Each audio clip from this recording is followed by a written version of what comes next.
The day her body fell silent, Myra Alden heard the sound of a suitcase zipper. The world spun sideways in a rush of white light and static. The floor of her Atlanta home felt like ice against her cheek. Her right arm wouldn't move. Her lips tried to call out, but only air escaped. Somewhere above her, water boiled over on the stove, hissing like a cruel reminder that life was still moving without her. "Clark," she whispered. No answer. She could hear him moving, not toward her, but toward the bedroom closet. Outside, rain tapped against the glass, gentle, almost polite. But inside, Myra's world was splitting in two, one half still breathing, the other already fading into silence. Her pulse pounded in her ear like distant drums. She heard the faint jingle of metal, his wedding ring brushing the zipper of a suitcase. "Don't worry, sweetheart," Clark said, his voice too calm, too even. "You'll be fine. I called 911. Then came the sound she'd never forget. The click of luggage wheels rolling across the hardwood floor. A door opened, then closed, and the house went quiet. She woke to the sterile hum of Piedmont Hospital.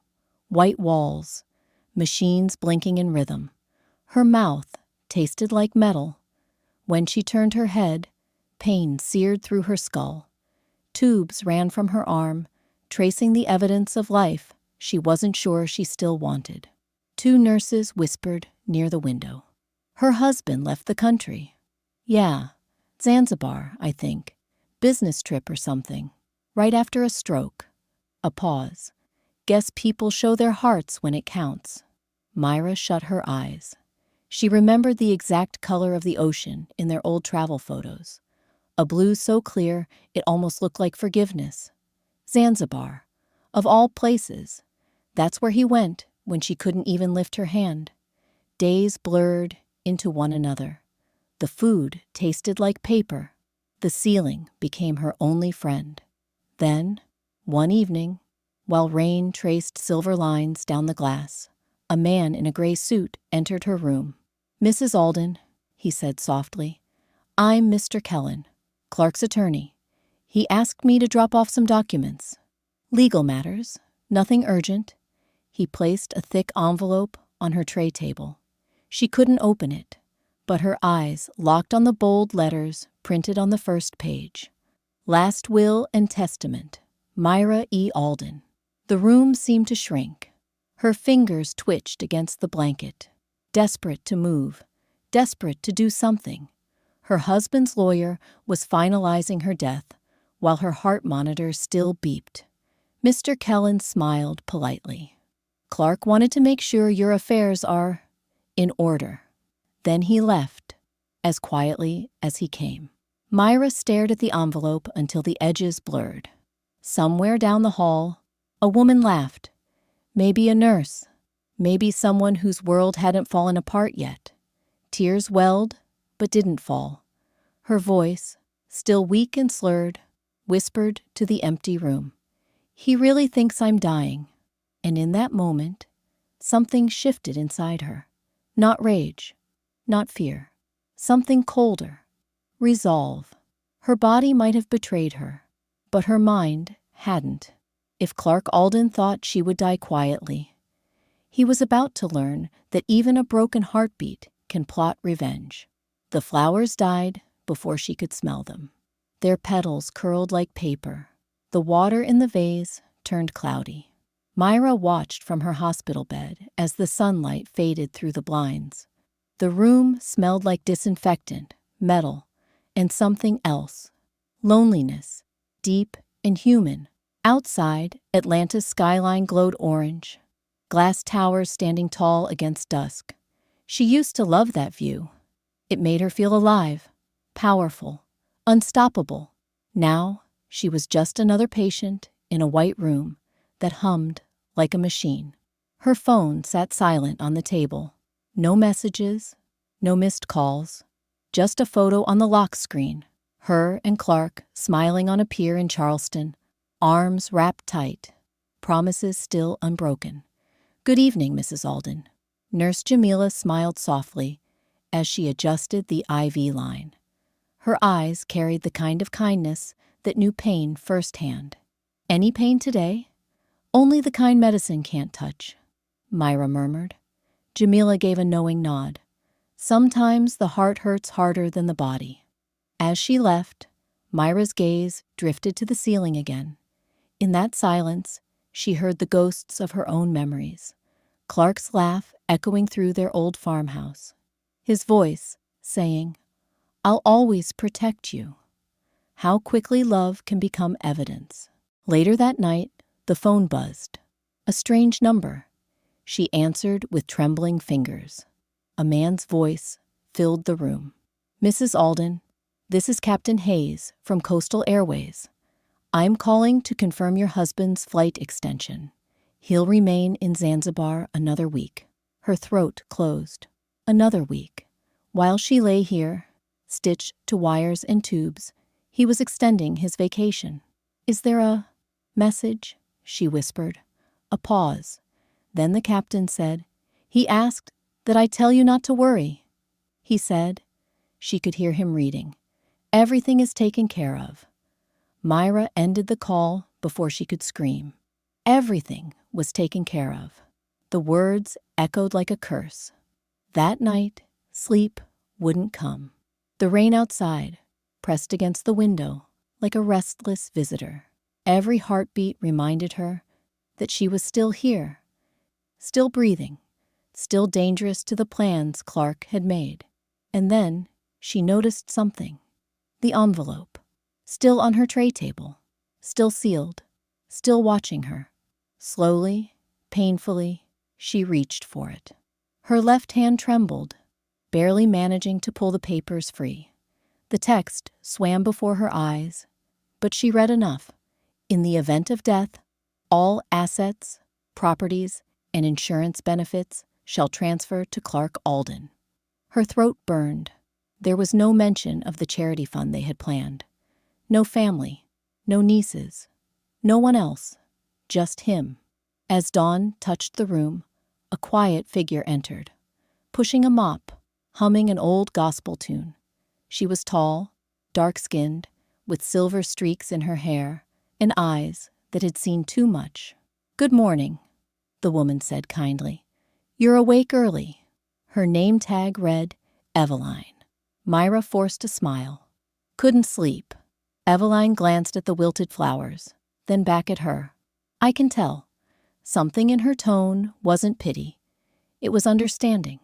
She added softly, "Men think women forget when they're hurting, but we remember everything their eyes met." And in that small exchange, something began, quiet but powerful, an alliance formed between two broken souls. As Eveline mopped near the door, she said, almost in passing, "You know, I once had a husband who left too. Said he was traveling for peace of mind. Found out later he was traveling for someone else's arms." She chuckled sadly. Peace can be such a liar. Myra's pulse quickened. "Did you do anything about it?"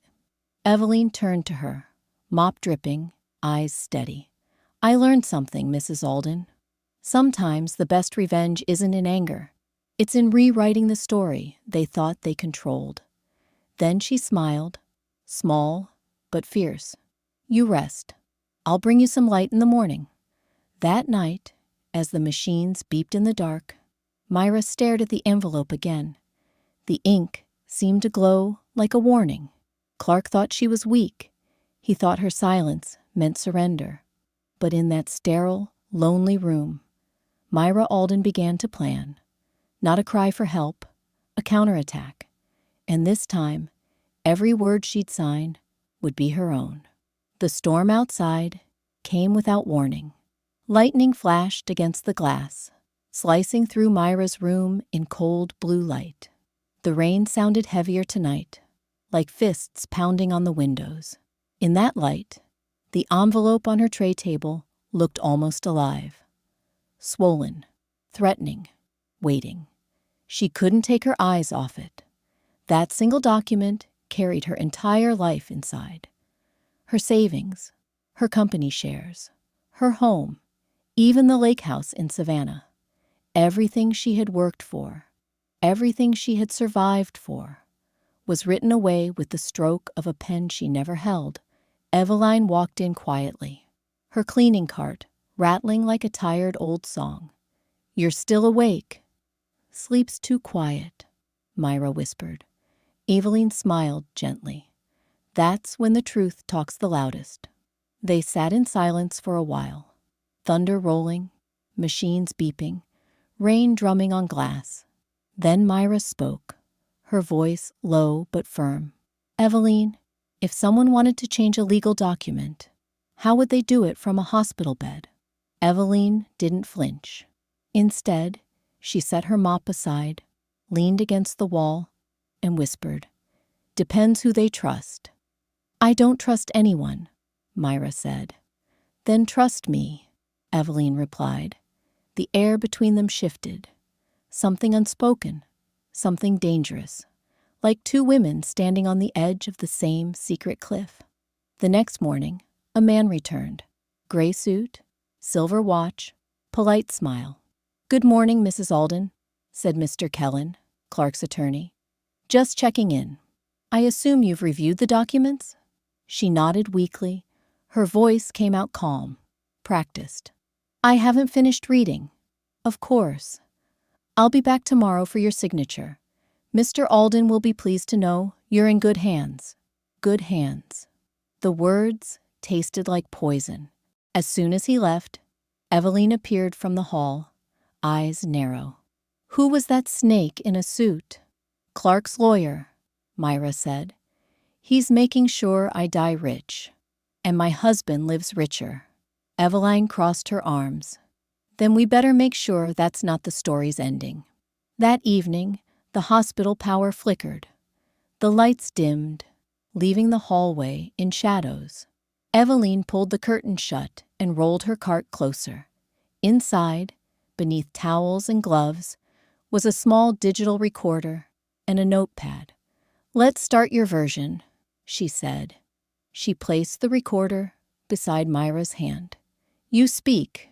I'll write." Myra blinked back tears. "Why are you helping me?" Eveline paused. "Because when my husband died, I never got to rewrite my ending." "You will." And so, under the hum of backup generators and the sound of distant thunder, Myra began to dictate a new will. Her voice trembled at first, but it grew stronger with every word. "To my husband, Clark Alden, I leave nothing but the truth." Hours passed. The recorder blinked red with every sentence, every promise, every correction of the life Clark thought he owned. She left her wealth to fund scholarships for young girls in Detroit, the city where she was born, the city that had forgotten her. She left her home to a shelter for women starting over. She left forgiveness to no one. When she finished, Eveline whispered, "That's the sound of freedom, right there." But just as they exhaled, the door creaked open. Nurse Jamila entered, surprised. "What's going on in here?" Eveline froze. Myra's heart monitor spiked. Jamila frowned, stepping closer. "You're not supposed to have electronics in this ward." Eveline smiled quickly, voice light. "Oh, just playing a sermon recording. Helps her sleep." She hit stop on the recorder, slipped it under the blanket. Jamila hesitated, then shrugged. "All right. Try to rest, Mrs. Alden." The door closed again. When the coast was clear, Myra let out a shaky laugh. "That was too close." Eveline smiled faintly. "Every good story needs a close call." Lightning flashed again, illuminating their faces. One recovering, one remembering. Eveline leaned in and whispered, "You've got fire, Myra. Let's make sure it burns in the right direction." But neither of them noticed the small red light blinking near the corner of the ceiling, the hospital security camera that had been recording the entire night. And somewhere, miles away, a phone buzzed on a bedside table in Zanzibar. Clark Alden rolled over, half asleep, and read the notification. Unauthorized access. Patient file activity. Myra Alden. He smiled. Looks like the game just started, he said. Morning came, dressed in quiet gray. The hospital blinds opened to a thin drizzle that painted the skyline like watercolor. Myra sat propped against her pillows, the hum of the oxygen machine steady beside her. Her right hand twitched uselessly, but her eyes, sharp, alert, followed Eveline as she wiped the window pane clean. "You ever notice," Eveline said softly, "how rain always tells on people? It finds the cracks where the walls pretend to hold." Myra smiled faintly. "You sound like someone who's lived through storms." Eveline paused, mop in hand. "I did. A long one." She looked out toward the wet parking lot. "I was married in Birmingham." He was a preacher. Charming smile, voice that could melt butter. But kindness, she exhaled. "He saved that for everyone but me." Myra listened, motionless. "One day," Eveline continued, "he took our savings and left on a mission trip." Her mouth twisted on the words. 2 weeks later, I saw pictures. Him and another woman on a beach. Zanzibar. The word hit the air like a strike of lightning. For a moment, Myra couldn't breathe. The name of that island, spoken again, seemed to echo from across the ocean. You said Zanzibar?" she whispered. Eveline nodded, eyes narrowing. "Strange world, huh?" Then her tone softened. "But that's the thing about storms, Mrs. Alden. They don't just break things. They show you what's strong enough to stand silence, settled between them. Heavy, but not empty. 2 women. Different worlds. Same wound." Myra said quietly, "I can't let him win." Eveline turned, setting the mop aside. "Then we stop being victims. We become editors. Rewrite the story before he finishes the last page."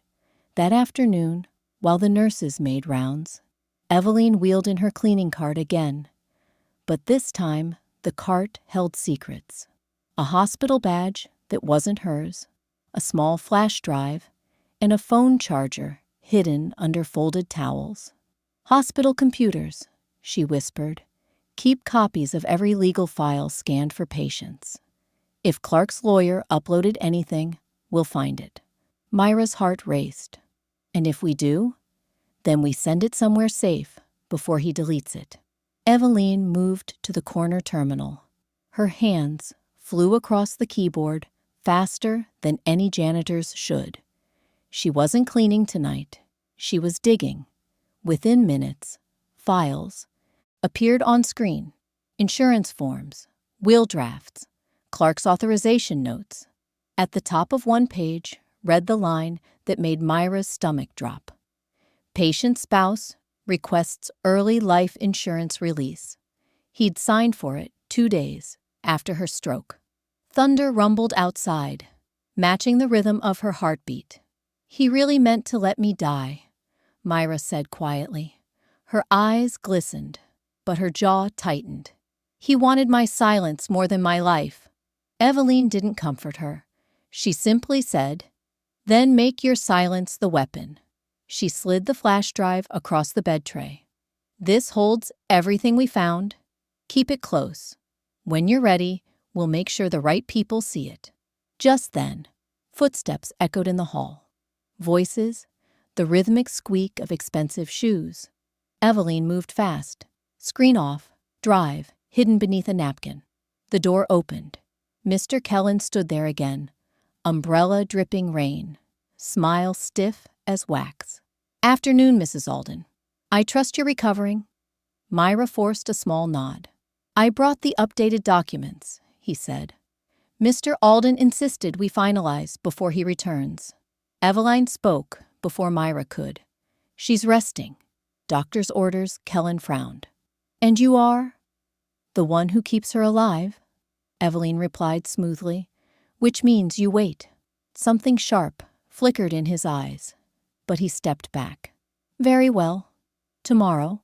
Then, the door closed. When the echo of his shoes faded, Eveline locked the door, turned to Myra, and whispered, "He's nervous. That means we're close." Myra's eyes burned with resolve. "Tomorrow, he'll come for my signature. But tomorrow, he'll find a different woman." Eveline smiled, her reflection caught in the rainy window. Two women side by side, one scarred, one strong, both dangerous. Outside, lightning struck again, lighting up their faces like a camera flash. And for the first time since the stroke, Myra Alden didn't feel broken. She felt awake. Night fell like a secret. The hospital hallways were dim, humming with the low buzz of machines and the rhythmic squeak of rubber soles. Myra lay still beneath her blanket, listening to the thunder outside. The world felt narrow. Just her breath, the steady beep beside her bed, and the envelope that had once carried her death sentence. Eveline slipped in after midnight, soft as a shadow. She carried her cleaning cart again, but inside was no mop tonight, only a Bible, a small recorder, and a folder wrapped in plastic. "Ready?" she whispered. Myra nodded. Her voice had grown stronger over the past week. "Let's finish what we started." Eveline placed the Bible on her lap. "Recorders hidden inside. Speak clear, slow, and from your heart." Myra smiled weakly. "I didn't think I'd ever use my voice again." "Then make it count," Eveline said. The red light blinked on. Myra inhaled deeply. "This is Myra E. Alden," she began, voice trembling but sure. "This is my true and final will." Her tone shifted, gentle at first, then sharpened by memory. "I built my company from scratch. Every dollar I earned twice. Once at work, once fighting doubt. My husband, Clark Alden, stood beside me when it was easy. But when the wind turned, he sold shelter for profit." Eveline listened, eyes wet, pen scratching across the page as backup. "To the Alden Foundation for Girls in Detroit, I leave my shares, my savings, and my home. May it become a refuge for those who were never believed." Like me, the storm outside roared louder. The windows rattled as if the night itself was listening. When she finished, Eveline pressed stop. The red light died. For a moment, silence. Then Myra whispered, "Now it's real." But peace lasted only a breath. A faint beep sounded from the intercom. Then a voice, tinny, distant, spoke over the hospital PA. "Security to Wing C, room 407. Possible breach of policy." Eveline froze. "That's us." She grabbed the Bible, slipped the recorder deeper inside, and tucked it beneath Myra's blanket. Footsteps approached, fast, heavy. The door swung open. Nurse Jamila entered, breathless, with a clipboard in hand. Her eyes darted from Myra to Eveline. "What are you doing in here so late?" Eveline forced a smile. "She couldn't sleep. We were praying." Jamila's gaze landed on the Bible. "Praying." Eveline met her eyes calmly. "Would you rather she cry?" The nurse hesitated, sighed. "No, but keep it short, okay? The supervisor's doing rounds. Cameras are glitching again." As she turned to leave, Eveline caught the faint red glow of the ceiling camera. It wasn't blinking in rhythm. It was recording. After Jamila left, Myra whispered, "We're being watched." Eveline's jaw clenched. "Then we move faster." She pulled a small USB stick from her pocket. "This is everything we copied from Clark's files. But we need to upload it before someone deletes it." Myra frowned. "To where?" "Off-site. Public. Somewhere he can't touch it." Before Myra could answer, the door creaked again. Just a hair. Someone was standing outside. Their shadow stretched across the floor, unmoving. Eveline motioned for silence. They both waited, hearts pounding, machines ticking, until the shadow finally shifted away. By morning, the storm had passed, leaving streaks of gold across the window. Eveline handed Myra a folded napkin with something hard inside. "My shift's ending soon," she whispered. "If anything happens, you keep this safe. Don't tell anyone, not even the nurses." Myra unfolded it. Inside was the flash drive. "What's on it?" Eveline's voice lowered. "Proof that Clark changed your prescriptions."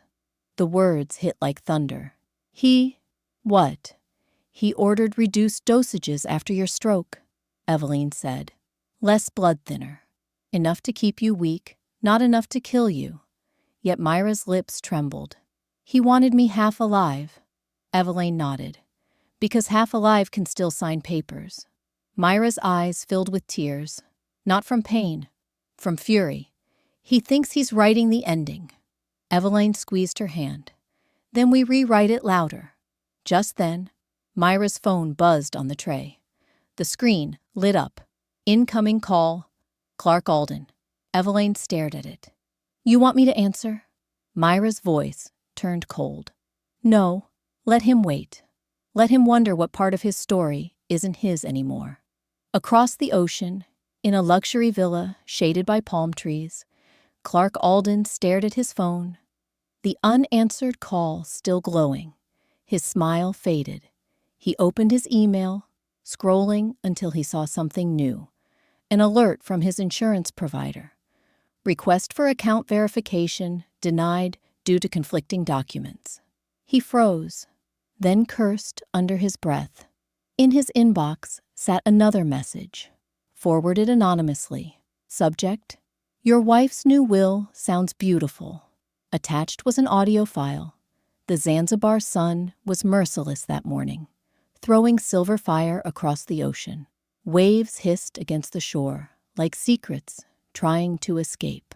Clark Alden sat alone on the villa's balcony, a tumbler of whiskey in one hand and a half-burned cigar in the other. He hadn't slept. His eyes were red, his mind pacing like a caged animal. That email, "Your wife's new will sounds beautiful," still glowed on his laptop screen. The voice in the attached recording had been Myra's. Faint, trembling, but unmistakable. He'd buried that voice in guilt months ago. Hearing it again sliced through him like ice. He replayed the recording. "My name is Myra E. Alden. This is my true and final will." The tone wasn't dying. It was defiant. Clark slammed his fist on the table, spilling whiskey. "She can't do this," he muttered. "She doesn't even have the strength to write her name." But beneath the anger was fear. He knew what that file meant. His access to her accounts, his quiet plan, all of it would unravel. He dialed her doctor in Boston, voice trembling. "Has she been signing anything lately?" The doctor hesitated. "Mr. Alden, HIPAA rules." "Forget the rules," Clark barked. "Just answer." Silence. Then, "Her recovery has improved faster than expected." Clark froze. "Impossible." "Miracles happen," the doctor said softly, and hung up. He stood, heart hammering. Across the villa, his assistant, Trent, emerged from the guest room, still groggy. "You okay, boss?" "No," Clark said flatly. "Book a flight." "Now." "To Boston?" Clark's jaw tightened. "No, Providence. I want to come in quiet." Trent hesitated. "Sir, that storm last night delayed most flights." "Then find me one that isn't delayed." Clark snapped. "If I have to buy the damn plane, I will." As Trent left, Clark looked at the horizon. For the first time, Zanzibar didn't look like paradise. It looked like judgment, wide, bright, and watching. Back in Providence Medical, the morning light washed the hospital in pale gold. Eveline stood by Myra's bed, folding the blanket with mechanical precision. "Clark's seen the email," she whispered. Myra didn't look surprised. "Good. Let him run." Men like him panic when control slips through their fingers. Eveline smiled faintly. "You sound like you've done this before." Myra's eyes hardened. Not this time. This time, it ends. She opened the drawer beside her bed, revealing the flash drive. I want it sent somewhere public, she said. Somewhere it can't be erased. Eveline nodded. Already did. I sent it to 3 lawyers and 1 journalist I trust. Good, Myra whispered. Then all that's left is to wait for him to come home. Cut to a roaring plane engine. Clark sits in first class, staring out the window as clouds swallow the view. He scrolls through messages, bank alerts, news notifications, and one from his lawyer.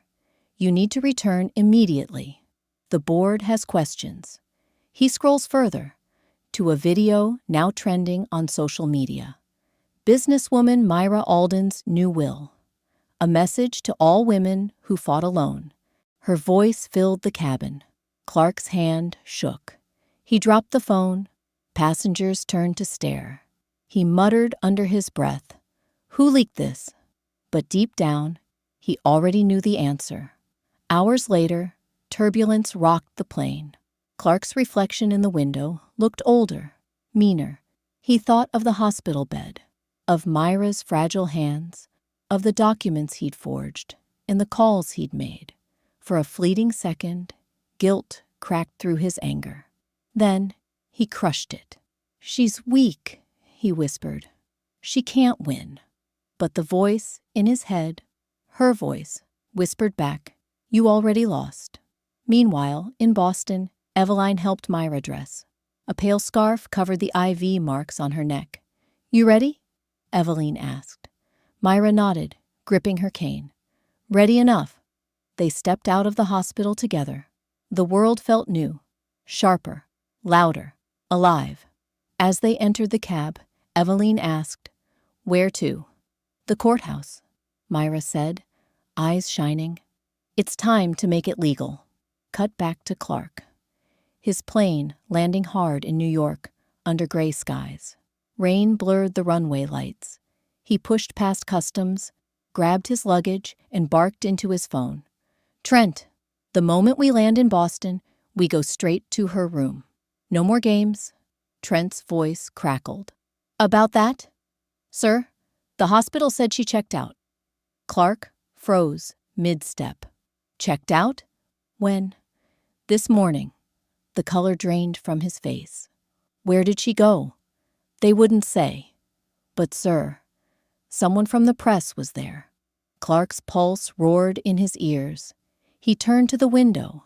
Rain pouring, engines whirring, and for the first time, he felt the world moving without him. "Myra," he whispered, "what have you done?" The camera would pull back now.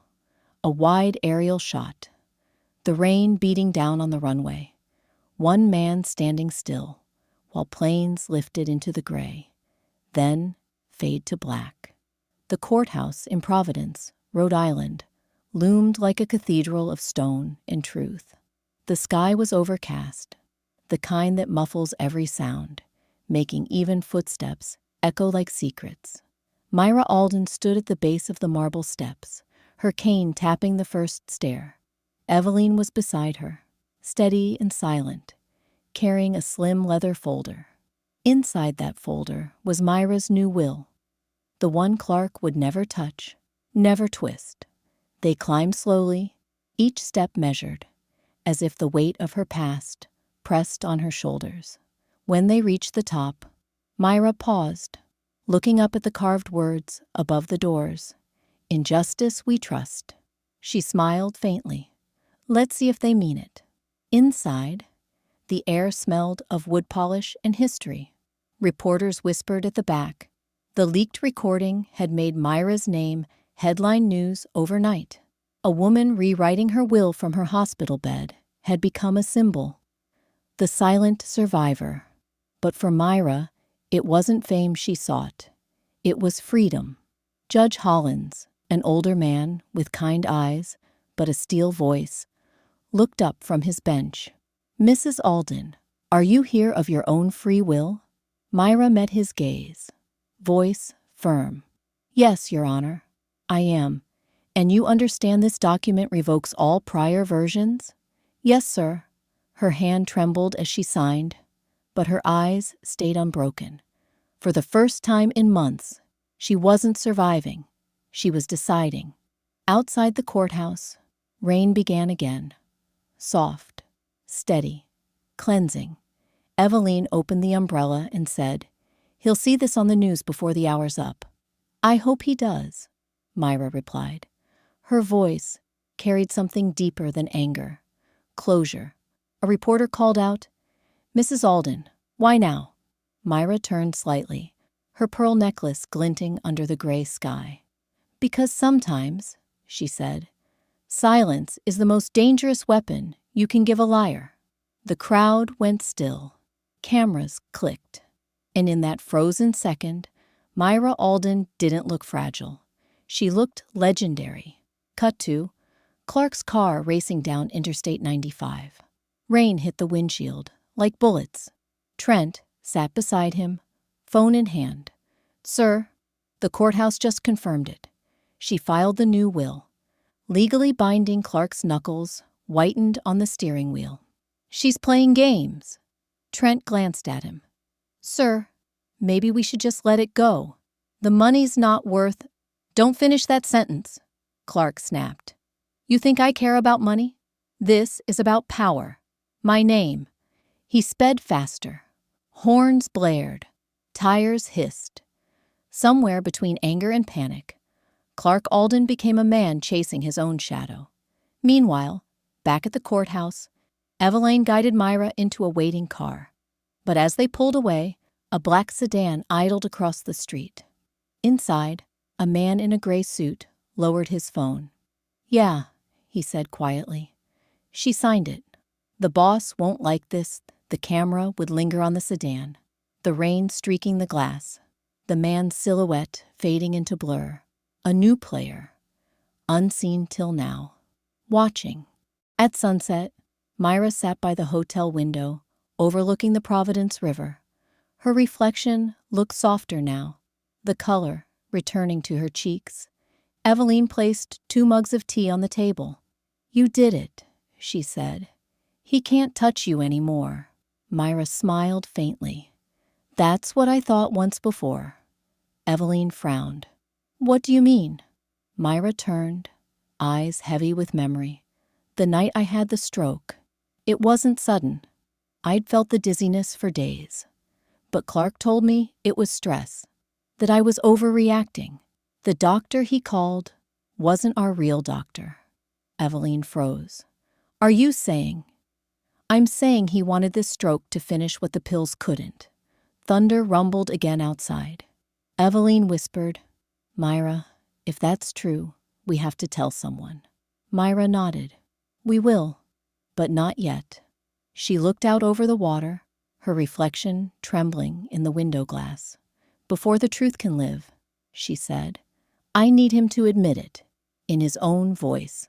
The camera would pan out now, showing the 2 women silhouetted against the river lights, rain falling between them and the world. A soft piano note would fade in as Myra whispered, "Tomorrow, we stop hiding." The next morning arrived like a held breath. Gray skies, wind trembling the hotel curtains. Myra sat by the mirror, her reflection sharp against the soft morning light. Eveline braided her curls gently, pinning them into place. "You sure about this?" Eveline asked. "Yes," Myra said calmly. "He won't confess to a judge, but he might to me." On the table lay a small voice recorder, sleek and silver, hidden inside a compact mirror. Eveline tapped it once. The red light blinked. "All right," she said. "When he comes, you let him talk. Don't interrupt. Don't show fear." Myra smiled faintly. "Fear is a luxury I already buried." Across the city, Clark's black sedan cut through the rain like a blade. He'd hardly slept. His hands trembled from too much caffeine and too little peace. Trent sat beside him, scrolling through updates on his phone. "Sir," he said carefully, "the video's still trending. People are calling her the widow who woke up. Clark's jaw tightened. She's mocking me. Trent hesitated, then added, reporters are saying you left for Zanzibar right after her stroke. They're asking questions. Clark slammed the brakes at a red light. Who told them that? Doesn't matter now, Trent muttered. Everyone knows. Clark's hands clenched the steering wheel. Then we fix it. Today, at noon, he arrived at the hotel. The Whitmore, a quiet 5-star place overlooking the Providence River. The lobby was hushed, polished marble floors reflecting the chandelier's glow. He spotted her immediately in the lounge. Myra, dressed in dark blue, the same color as the day they met in Savannah. She turned slowly as he approached, her cane resting beside her. Clark, she said, voice steady. You made good time. He forced a smile. We need to talk privately. I thought we already were, she said, motioning to the chair opposite hers. The air between them felt thick. Two ghosts sharing one room. He sat. You've caused quite the scene, he began, voice low. Leaks, lawyers, interviews. What are you trying to prove? That truth doesn't die quietly, she said. Clark leaned in, eyes narrowing. You're sick, Myra. You don't remember things right. You're confused. She tilted her head. Like the night I had the stroke? He froze. Her voice softened. You said it was stress. You gave me those new pills from your doctor friend. Remember. Clark's throat tightened. You're imagining things. Myra's hand slid over the compact mirror on the table. The red light blinked unseen. Am I? She asked. Then tell me why the pills were missing from my cabinet. Tell me why the doctor never existed. Clark's voice rose. Because you don't listen. You've always had to be in control. Every dollar, every decision. Myra's eyes didn't waver. And that scared you, didn't it? His face darkened. I made you. Everything you have is because of me. She leaned closer, whispering. Then why did you try to kill me? The words hung between them, like a blade. Clark's mask cracked. You think I wanted this? He hissed. You were suffocating me, Myra. You wouldn't let go. I needed peace. He stopped. Too late. The red light blinked again. Eveline, listening from the hallway through her earpiece, whispered, Got it. She sent the audio file to 3 contacts in quick bursts. A journalist, a lawyer, and 1 private investigator. Clark rose suddenly. You think you can ruin me with words? Myra looked up at him calmly. No, Clark. You already did that yourself. He grabbed her wrist, then stopped. The sound of police sirens echoed faintly outside. Eveline entered the room, holding her phone. It's over, Mr. Alden. They heard everything. Clark's eyes darted to the window. Blue lights flickered against the rain. He turned back to Myra, breathing hard. You planned this. Yes, she said quietly, while you were in Zanzibar. For the first time, he didn't look angry. He looked small, like a man who'd finally realized the storm wasn't around him. It was inside him. 2 officers stepped into the room. Clark Alden, one said, you're under arrest for attempted homicide and fraud. As they cuffed him, Myra whispered, You once told me silence was weakness. You were wrong. He looked at her, eyes burning. You'll regret this. She shook her head slowly. No, Clark. I finally remember who I am. The camera would pull back now. The hotel lobby reflected in the glass doors. Police lights flashing blue and white. Myra stood still as Clark was led away. Rain dripping down the marble steps outside. Eveline joined her, voice soft. It's done. Myra nodded. Not yet. Tomorrow? The world hears everything. Eveline smiled faintly. Then tomorrow, you start living again. Myra turned toward the window. For the first time, the river outside looked peaceful. Not like something to escape, but something that finally carried her forward. The next morning dawned quiet, but not peaceful. The world was awake, buzzing with one voice, hers. Across America, phones vibrated, screens lit up, radios hummed. The headline was everywhere.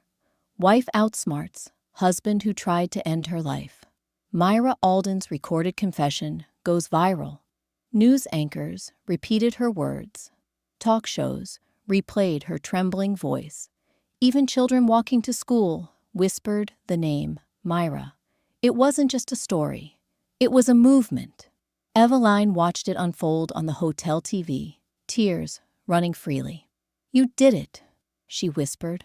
But Myra sat by the window, quiet. Her reflection looked strong.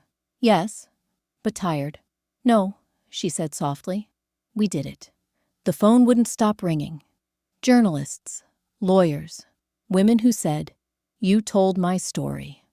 Every message was a heartbeat, each one reminding her she wasn't invisible anymore. But somewhere deep inside, an unease stirred. She looked out at the Providence skyline, her cane resting by her side. "He's not the type to give up," she murmured. Eveline frowned. "Clark? He's in custody. He can't hurt you now." Myra's eyes narrowed slightly. Clark was a coward, not a fool. He never acted alone. The room fell silent. Across town, a man in a gray suit, the same one from the black sedan, sat in a dim cafe, laptop open. The audio file played softly through his headphones, the one that exposed Clark. But he wasn't deleting it. He was studying it. He muttered, "She really did it." Then, after a pause, "Smart woman." He picked up his phone. "It's done." "Clark's finished," a distorted voice replied. "Good. Now it's her turn." The man smiled coldly. "Understood."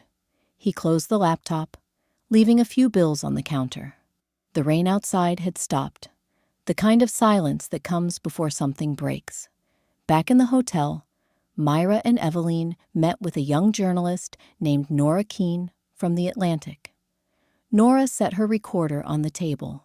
"Mrs. Alden, the world wants to know what comes next for you." Myra smiled faintly. "I want peace." That's all. Nora nodded, then hesitated. "One question. Off the record, who was the doctor who treated you after the stroke?" Myra frowned. "Why?" Nora slid a file across the table. "Because according to our research, that doctor's license was suspended 3 years ago. For falsifying medication records." Eveline's face went pale. "Wait, what are you saying?" Nora met her eyes. "I'm saying someone hired him again, under a new name. Someone who knew how to make a stroke look like bad luck." The world outside Myra's window blurred. The cup in her hand rattled. "Then it wasn't just Clark," she whispered. Eveline's voice trembled. "Who would want you gone?" Myra stared into the distance, her mind racing through board meetings, shareholders, competitors. Then her breath caught. "Lexford," she said. "Our partner company. The merger Clark was pushing before my stroke. I refused to sign the deal." Eveline's eyes widened. "So if you died, they'd inherit control," Myra finished. That night, back in her suite, Myra sat in the dark, the city lights glowing behind her like distant stars. Eveline paced the room. "We should call the police." Myra shook her head. "Not yet. Not until I know who gave the order." She opened her laptop and played the old hospital footage. Security logs Eveline had copied weeks ago. Doctors walking in, nurses changing shifts. And then one frame froze her cold. A man in a gray suit exiting her room. Not Clark, not a doctor. Someone else entirely. She zoomed in, the screen pixelating, and there it was, the same face from the black sedan. Her hand shook. "He's still here," she whispered.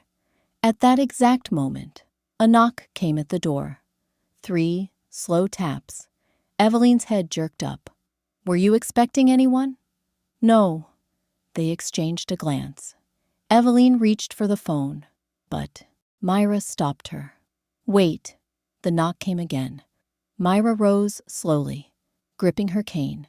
She moved to the door and peered through the peephole. No one, just the empty hallway. But when she looked down, she froze. A single envelope lay on the floor, her name written in neat, black ink. Myra E. Alden. She bent to pick it up, her pulse quickening. Inside was one folded photograph. Grainy, printed from a security camera. It showed her hospital room, the night before the stroke. Clark was there, but behind him stood another shadowed figure, the same man in gray. On the back of the photo, a single sentence was written. You caught one snake, but the nest is still alive. Myra's hand trembled. She looked at Eveline, whispering, It's not over. The camera would zoom slowly on her face, calm, resolved, eyes burning like quiet fire, then fade to black. The next day dawned clear for the first time in weeks. Sunlight spilled across Providence, washing the streets in gold. But in Myra Alden's hotel room, the air felt heavy again. The photograph from the envelope sat on the table, like a silent threat. Eveline stood by the window, phone pressed to her ear. Yes, she said quietly. We'll meet at the address. She hung up, turned. The journalist traced the man in gray. Name's Patrick Vance, private security, works for Lexford Corporation. Myra's eyes narrowed. Clark's old partners. Worse, Eveline said. They funded the life insurance policy he tried to cash. Myra looked out the window at the waking city. Then today, we wake them too. 2 hours later, they arrived at Lexford Tower, a steel and glass monument downtown. Inside, men in suits moved like clockwork, faces unreadable, voices low. Myra leaned on her cane, stepping through the lobby as if walking into history. At the elevator, Eveline whispered, You don't have to go up there yourself. Yes, I do, Myra replied. If I've learned anything, it's that silence only grows when you feed it fear. The elevator chimed. Floor 35. The doors opened into a boardroom of glass and shadow. Behind the table sat Eldon Rice, Lexford's CEO. Silver hair, smooth smile. The kind of man who'd never been told no in his life. Mrs. Alden, he said warmly. We didn't expect you. Myra walked forward, slow but certain. No one ever does. When I'm supposed to be dead? Eldon's smile flickered.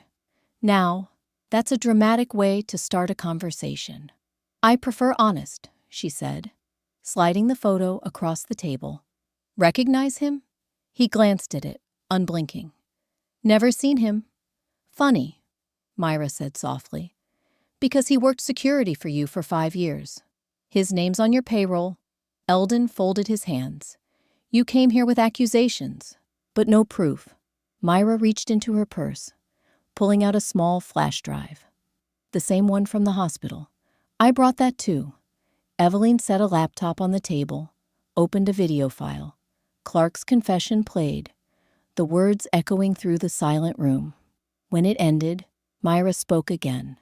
Your company covered his crimes. The forged insurance forms came from your legal team. He wasn't smart enough to do it alone. Eldon leaned back, his tone sharpening. You're walking a dangerous line, Mrs. Alden. Myra met his gaze. So are you. Behind her, the door opened, and Nora Keene, the journalist, stepped in with a cameraman. Smile, Nora said. You're live. Panic rippled through the room. Executives scrambled, whispers rising. Eldon stood abruptly, face drained. You can't do this. Nora cut him off. We already did. You wanted to silence her. Instead, she gave you an audience. The camera zoomed in on Myra. She spoke clearly, voice steady. This is what happens when women's pain is treated as paperwork. When power forgets, it serves people, not greed. My name is Myra Alden, and I survived you." The room fell silent. The only sound was the quiet hum of the live feed. By evening, the world had heard it all. Lexford's stock plummeted. Arrest warrants followed. Clark's plea deal crumbled when his confession went viral. And Myra Alden, once silent, once forgotten, became a symbol not of tragedy, but transformation. Eveline wheeled her out of the courthouse that night, the crowd cheering. Myra looked up at the sky, streaked with orange light. "It's strange," she said softly. "For the first time, the world feels quiet in a good way." Eveline smiled. "What now?" Myra turned to her, eyes glistening. "Now I live," loudly. Later that night, alone by the river, she sat beneath the bridge lights. The water moved gently, like time forgiving itself. She opened her old journal, the one she'd started in the hospital, and wrote her final line. "I used to think my story ended when he left for Zanzibar, but it began when I decided to live." The wind lifted the page slightly, as if blessing it. Myra closed the book, placed her hand over her heart, and whispered, "Thank you." The camera would pull back, the city glowing behind her, the river whispering ahead, until she became just a silhouette against the dawn.